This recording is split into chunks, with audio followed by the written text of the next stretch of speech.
বাংলার দিগন্ত থেকে আজ মোচন হয়ে গেছে একটি নক্ষত্র, যেই নক্ষত্র সূর্য ও চাঁদের বিপরীতে আমাদেরকে আলো দিতেন, আধার কেটে স্বাভাবিক উজ্জ্বলতা বিস্তার করতেন।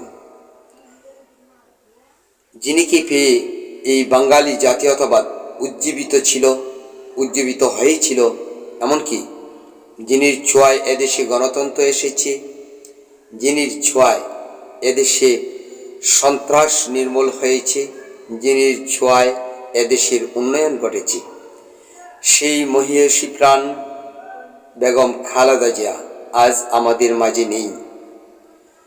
মরহুমার বিদেহী আত্মার সুশান্তি কামনা করছি।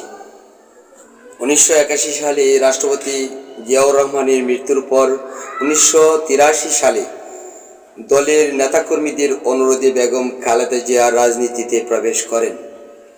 1983 সালে তিনিকে দলের ভাইস প্রেসিডেন্ট রূপে নির্বাচিত করেন।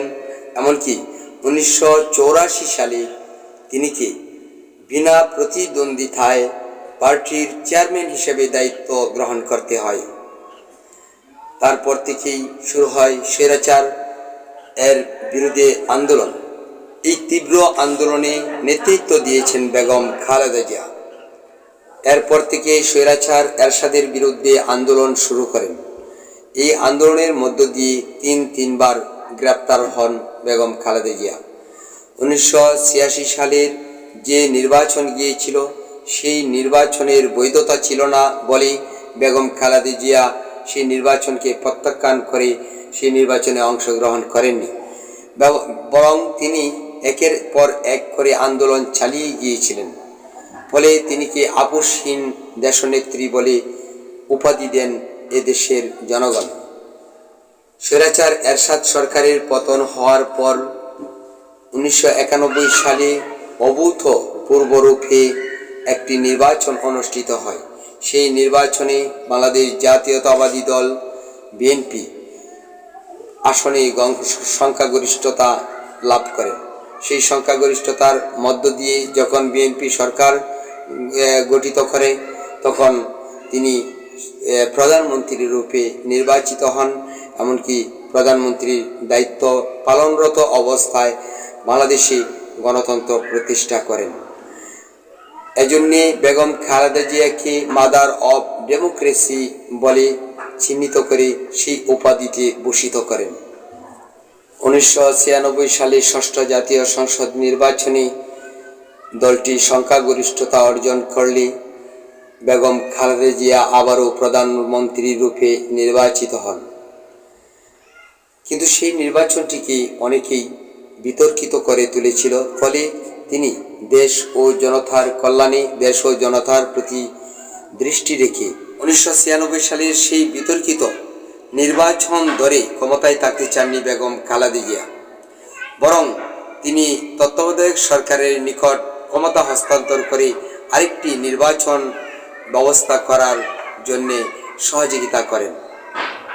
বেগম খালেদা জিয়ার যে ক্ষমতার প্রতি লোভ কম, এমনকি ক্ষমতার প্রতি লোভ নেই, বরং দেশ ও জনতার প্রতি আন্তরিক ভালোবাসা আছে, এর মধ্য দিয়ে কিন্তু উপলব্ধি হয়। সেই নির্বাচনের মধ্য দিয়ে অপর একটি দল সংখ্যাগরিষ্ঠতা অর্জন করলেও পরবর্তী আরেকটি নির্বাচনে তিনি অর্থাৎ বাংলাদেশ জাতীয়তাবাদী দল সংখ্যাগরিষ্ঠতা অর্জন করে, ফলে তিনিকে আবারও প্রধানমন্ত্রী রূপে নির্বাচিত করেন।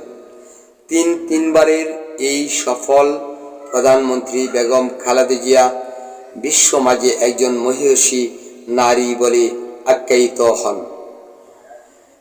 বাংলাদেশ জাতীয়তাবাদের জন্য আশীর্বাদ স্বরূপ বেগম খালেদা জিয়া দেশ ও জাতির কল্যাণে ব্যস্ত ছিলেন। এমনকি দেশ ও জাতির কল্যাণে, দেশের স্বাধীনতা সার্বভৌমত্ব রক্ষার লক্ষ্যে অপ্রাণ চেষ্টা করেন। এই মহিয়সী নারী বেগম খালেদা জিয়ার মৃত্যুতে আজ বাঙালি জাতি শোকাহত। বাংলাদেশ অন্তর্বর্তী সরকারের প্রধান উপদেষ্টা বেগম খালেদা জিয়ার মৃত্যুতে গভীরভাবে শোক প্রকাশ সহ একদিনের সাধারণ ছুটি ও 3 দিনের রাষ্ট্রীয় শোকবার্তা প্রদান করেন। আমাদের বাঙালি জাতি তথা জাতীয়তাবাদ সহ এদেশের স্বাধীনতা সার্বভৌমত্বের মান রক্ষার জন্য বেগম খালেদা জিয়া বারবার চেষ্টা করে চলেছিলেন। ফলে তিনিকে বারবার কারাবন্দী সহ বিভিন্ন নির্যাতনের শিকার হতে হয়েছে। তবু তিনি থেমে যাননি। শেষ পর্যন্ত অসুস্থ অবস্থায় তিনি বলেছিলেন যে এদেশে আমার ঠিকানা। এটি একমাত্র বেগম খালেদা জিয়ার মুখেই প্রকাশ পেয়েছিল এই প্রথম।